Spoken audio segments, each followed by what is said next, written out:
एक छोटे से गांव में एक गरीब लड़का अपनी माँ के साथ रहता था। उसके पिता अब इस दुनिया में नहीं थे और घर की सारी जिम्मेदारी उसकी माँ के कमज़ोर कंधों पर थी। उनका घर कच्चा था, छत टपकती थी और कई बार तो खाने के लिए भी पूरा खाना नसीब नहीं होता था। लेकिन उस लड़के की आंखों में एक बड़ा सपना था। वह हमेशा कहता था, एक दिन मैं बड़ा अफसर बनूंगा और माँ के सारे दुख दूर कर दूंगा। गांव के लोग उसकी बात सुनकर हंसते थे। कोई कहता, अरे गरीब का बेटा अफसर बनेगा। कोई कहता, पहले 2 वक्त की रोटी का इंतजाम कर, फिर बड़े सपने देखना। लड़के को ये बातें बहुत चुभती थीं, लेकिन उसने हार नहीं मानी। वह दिन में स्कूल जाता और शाम को छोटे मोटे काम करता। कभी चाय की दुकान पर बर्तन धोता, कभी खेतों में मजदूरी करता, तो कभी रात में स्ट्रीट लाइट के नीचे बैठकर पढ़ाई करता।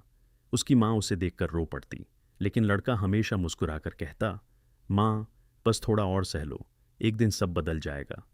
समय बीतता गया, मुश्किलें भी बढ़ती गईं, लेकिन लड़के की मेहनत उससे भी ज़्यादा बढ़ती गई। उसने नींद छोड़ी, आराम छोड़ा, लेकिन अपने सपनों का साथ नहीं छोड़ा। आखिरकार वो दिन भी आ गया जब बड़े अफसर की परीक्षा का रिजल्ट आया। पूरा गांव चौंक गया। जिस गरीब लड़के का मजाक उड़ाया जाता था, उसी का नाम सबसे ऊपर लिखा था। वह लड़का सच में बड़ा अफसर बन गया था। उसकी माँ की आंखों से आंसू रुक ही नहीं रहे थे।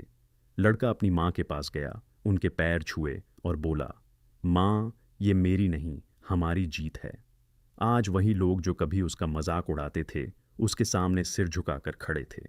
उस दिन सबको समझ आ गया कि गरीबी इंसान की मजबूरी हो सकती है, लेकिन उसकी मंजिल नहीं।